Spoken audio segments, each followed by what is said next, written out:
Mom, Dad, I'm home. You won't believe what I found today. I wish Audrey could have been there with me. Mom? Dad? Where are you? I'm here, Corwin. What do you need? Nothing, Have you seen Audrey? No, not today. She must still be in bed. Did she sleep in? It's almost noon. Exactly, and I haven't gotten around to milking Poppy the second yet. Could you be a dear and do it for me? We're running out of milk anyway. Sure.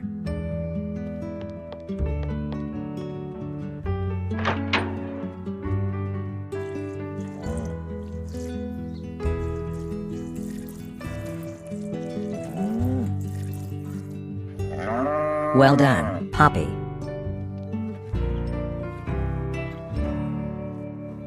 But you said she's still in bed.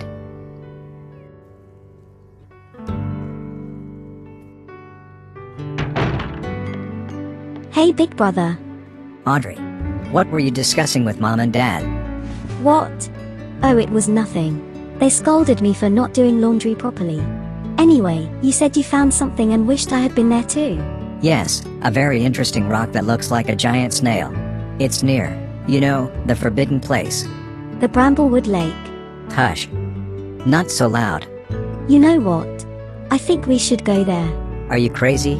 We're not allowed. But they never tell us why. That's what makes it interesting, isn't it? Come on, big brother. You're not usually such a coward. I'm not a coward at all. Then let's find out what's so mysterious about that lake. Tonight, after dinner.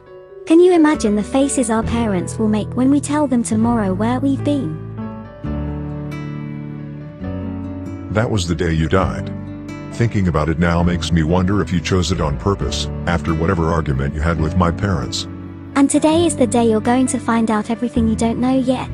You've made up your mind. Not me. My mother. I asked her for the truth months ago, and she told me about you, but for the rest of the story, I'm supposed to spend Thanksgiving with her. And yes, that day is today. It's still up to you though. You can decide not to go. Why would I? Weren't you the one encouraging me to talk to my parents last time? No, I explicitly told you that I don't have an opinion of my own, because I'm nothing but a figment of your imagination. As such, I can be whoever you want me to be. If I encouraged you in the past, but am doing the opposite now, it could mean that a part of you doesn't want to hear the rest of the story. I already know that. That Audrey was never really my sister, just a fairy possessing a girl in the neighborhood, and it felt like losing her all over again. What else could they possibly tell me to upset me even more? Go, and you shall find out soon enough.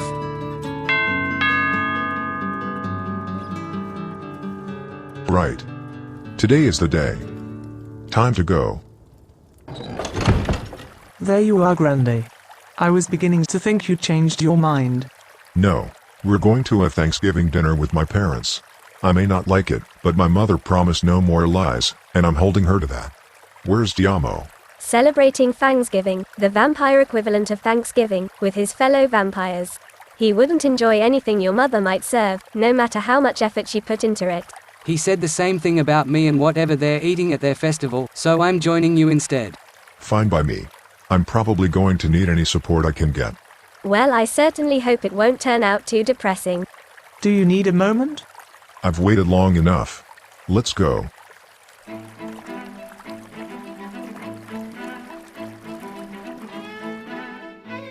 So let me get this straight.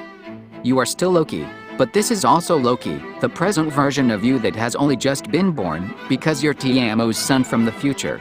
Correct. Not so strange when you think about it, is it? Actually, the more I think about it, the stranger it gets. Shouldn't this create all kinds of paradoxes? Like, if you tell your younger self a secret that he remembers when he's older, only for him to tell it to his own younger self, then where did that information originally come from? And what would happen if you waited for him to grow up and had sex with him? Would that be considered incest? You have the strangest ideas, Nate. No, think about it. Incest means screwing someone in your immediate family, a very close relative. And if that someone is yourself, well, it doesn't get any closer than that. I suppose it comes down to how you define relation. If you go by genetic similarities, then any random doppelganger of yours would have to be considered your relative, even when he's not, and that would be ridiculous. You're not actually related to yourself. As for screwing yourself, I wouldn't call it incest, but rather self-gratification. Guys, how did we end up here? We're here because we're still waiting for my girlfriend to get ready. Espe, are you coming? Just 5 more minutes. You already said that 5 minutes ago. So I'll write it down, and if I'm not ready in 5 minutes, just read it again, okay? Is your dress the wrong size? I thought you tried it on at the store, and as a vampire, you shouldn't be gaining or losing weight anymore. No, it's something else. Maybe you should come and take a look. Seriously though, what do you think about Nate's concerns? I have no idea what it would be called if I had sex with another version of myself, but I assure you I have no intention of doing that, and I'd rather not think about it either. Why not? I would totally screw myself. And that totally doesn't surprise me. But forget that, I meant the part about the paradoxes. Could something strange happen to the timeline because there's 2 versions of you existing simultaneously, interacting with each other? Time travel always comes with a risk of paradoxes. That's why I'm not telling you about certain things that happened in my past, which is still your future. But at this point, my younger self is probably too young to remember any of this in the long run, and even if he does, the timeline will always find ways to fix itself. I've learned enough from Elise Donovan's mistakes to avoid repeating them, so that's nothing we need to worry about right now. Speaking of Elise, she's been gone for weeks. I wonder what she's up to. What the hell is that? Nate, are you okay? I better check it out. You do that. I'll go ahead and let the others know you'll be there soon.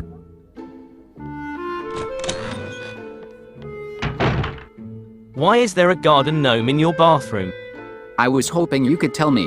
This looks like your mother's work. No, she has other plans for tonight. What happened? It's been following me around. That's why it took me so long to get dressed. I was looking for a place to do so without being watched. Wait, it can move?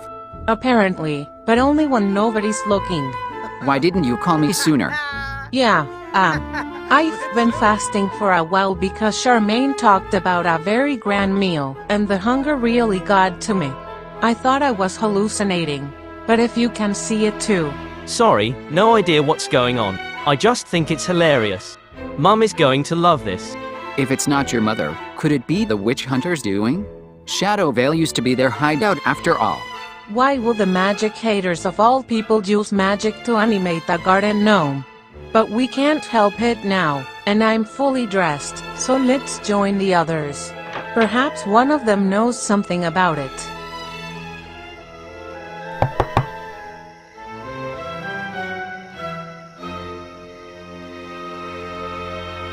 Don't. It might take a while, especially if she's still busy cooking. She should hurry up. I don't feel safe out here. You're a powerful witch and a badass crime boss. A gun in your face doesn't scare you, yet you'd run from a little farm animal with slightly creepy eyes. Come on, Mum, get your priorities straight. I know what to do with people who threaten me with guns. But Scarlet might get angry if I did the same thing to that hen. Actually, it's not a hen. Vermilion can change sexes and prefers to go by the pronoun it. A non-binary chicken? Get the fuck out of here.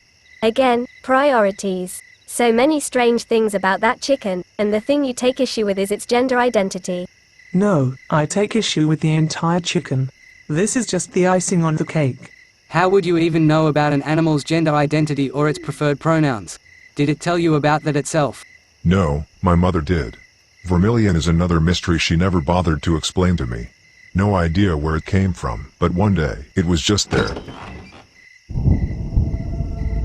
I see. Can your mother change her sex at will too? This is my father, Ricardo Grande. Hello, Dad. Fucking charming, like the last time I saw him. Please don't resent him for it. He's ill, always has been, but even the doctors aren't sure what exactly is wrong with him. Just as I thought, another mystery. The strangeness surely runs in the family. Corwin, thank you for coming. And your friends too. It will take more than just 3 hungry mouths to consume that giant turkey I have in the oven. Are there any vegetarians among you? No. I eat everything, even my own kind sometimes. Excuse me? Forget it, Mom. The answer is no. Very good. Dinner is almost ready. Take a seat. Can we help you with something? No thanks. Like I said, I'm almost done. What the hell, Wilbica? So nice and polite. What's wrong with you? Says the one who stroked a cat on the way here. That was different. A black cat is a wicked witch's best friend. But if you're trying to tell me that I failed as a mother, do so in private, not in front of everybody. What's next? Are you going to call the crabcorn boss and wish him a happy birthday in the name of mischief? Blame university life. I wasn't able to finish a paper in time and had to beg Professor Grayhill for an extension, just earlier this week. Guess I'm still in ass-kissing mode. Did you get the extension? No, unfortunately not, and I failed the class. But I showed my gratitude by cursing the professor. Ah, well done. That's my girl. And you're calling my family strange. Stupid garden gnome. Are we late? I'd say we're just in time. Thank you all for coming. We are gathered today to celebrate Fangsgiving for the first time since the establishment of the vampire community down here in Shadow Vale, our new home, courtesy of the witches. Not that they ever owned it or anything. They took it from the witch hunters and decided to give it to the blood-sucking monsters next door because they didn't know what else to do with it. And because they wanted us out of the way, but couldn't kill us as easily as the fairies back in the day. Mercury, this is not the time. Sorry, Charmaine. Don't let the little history lesson get in the way of your wholesome fairy tale. Please continue. Traditionally, Fangsgiving involves the entire community consuming the blood of human sacrifices while they're still alive, a tradition that may or may not have been invented by me, and that may or may not have inspired cautionary tales in mortal societies. But since we no longer adhere to those rather grisly rituals, for whatever reason, the humans we're consuming are actually dead this time, processed into bite-sized chunks of meat and blood. Enjoy. What? So this is what I've been fasting for? No thanks. I figured some newborns might be uncomfortable with the idea. That's why I prepared a vegetarian alternative made of plasma fruit rather than human blood. Do you want me to get it for you? I think I'm not hungry anymore. What's the matter? You're a vampire. Act like it. Leave Espa alone. She didn't choose this life. Not many people did. Yet here we are. Might as well make the best of it. And the best is human blood. No need to feel bad for those fearful mortals. They don't feel bad for us either. They'd wipe us all out if they could. Maybe because people like you are giving vampires a bad name. Ahem. Thanks for the meal. That didn't go as planned. Oh no! Not that thing again! You mean the garden gnome? What do you know about it? Only that it's been following me around for some reason. It started a few days ago. I came home from university and there it was, sitting in the living room and staring at me. I thought I'd gotten rid of it when I threw it down the garbage chute, but apparently it got out somehow and stuck to somebody else's heels. Sounds like a hex to me. And who do we know that puts hexes on people? Right, witches. Am I still not allowed to speak ill of them, Mr. Ambassador? After all, this might be a leftover from your highly inappropriate witch-vampire speed dating event last month. But I didn't even take part in said event. That was way too long ago anyway. You said the gnome first appeared when you came home from work. Maybe you angered a witch there. Now that you say it, yes, I think I did. Your sister actually. I denied her request for an extension on a paper and she wasn't happy about it. But back when Lee Donovan blackmailed me into letting that little girl attend my university, I vowed to myself that I wouldn't treat her differently than other students just because she's younger. And it wasn't the first time she was running late, so there had to be consequences. Well, Wilbica is the type of person who would curse you for something like that. Of course. Damn witches, they're all the same. She certainly didn't mean for the curse to be passed on to Esperanza though. How about I just lift it and we leave it at that? There, problem solved. Nice try, Loki, but the damage is already done. What's that supposed to mean? It means I'm not just going to leave it at that. A witch attacked one of us, and she won't get away with it. It was a harmless prank that didn't actually hurt anybody. If you're planning to hurt my sister because of it, you're going to have to deal with me. Is that a threat? Tiamo Mammini. That depends entirely on you, Mercury. This leaves a bad taste in my mouth. You're planning on going to Selva Dorada? That's nice. I've never been to that part of the world. We are. How come I didn't know?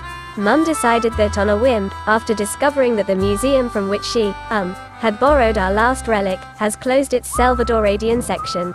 Lame, isn't it? But we can't change it now. Actually, I think it's a blessing in disguise. Would we even have considered that trip otherwise? I'd love to go to Selva Dorada. At least it's a place with warm weather all year round, if I can't go back to Sulani. I would have booked the trip right away if not for Wilbica's studies. We can't go anywhere until after her final exams. So you're attending university. Aren't you a little young for that? Yes, she's young. Salvadorada is warm, and all is nice and good. But that's not why we're here today. Mom, you promised me something. Wouldn't you rather finish your meal first? Stop moving the goalpost. You know there's only one reason I'm here today, and it's not this turkey. Back at the mayor's Halloween party at City Hall, you said there's something else that I should know about my family, besides who or what Audrey really was, and that we'll talk about it on Thanksgiving. So, what is it? Is that Mr. Grande Sr.? It has to be. No one else is in the house. Hold on. Wait. Ricardo, are you all right? I'm sorry, Scarlet. I can't. No, don't go. Not now. Please.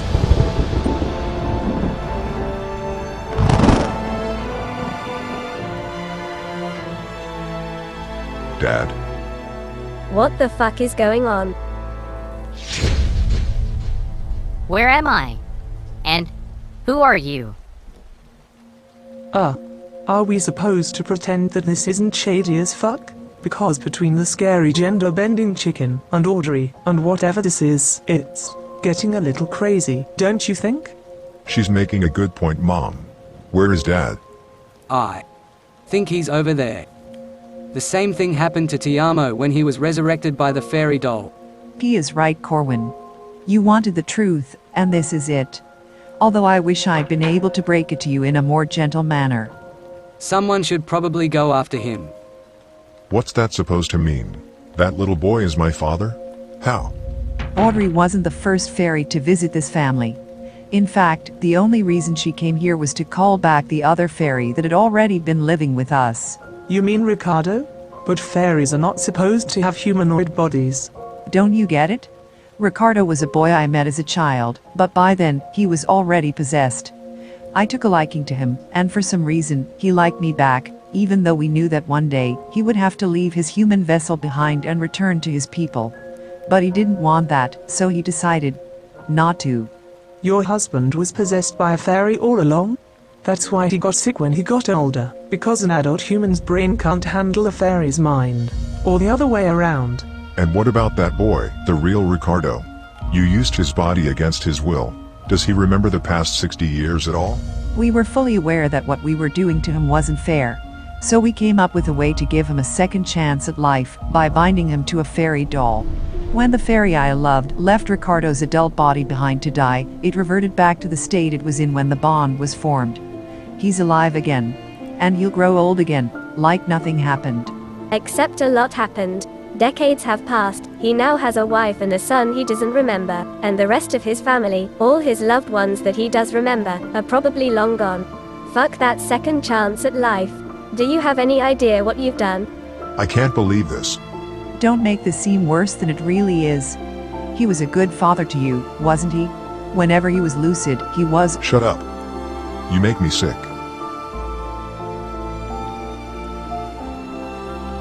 And you? Do you have anything else to add, or are you just going to stand there and stare at me until I crumble to dust? Actually, the only thing I can think to say is, too bad you're Grande's mother. Because you're such a devious bitch in sheep's clothing that I'd hire you for my evil alliance right away if I wasn't afraid of losing your son's trust because of it.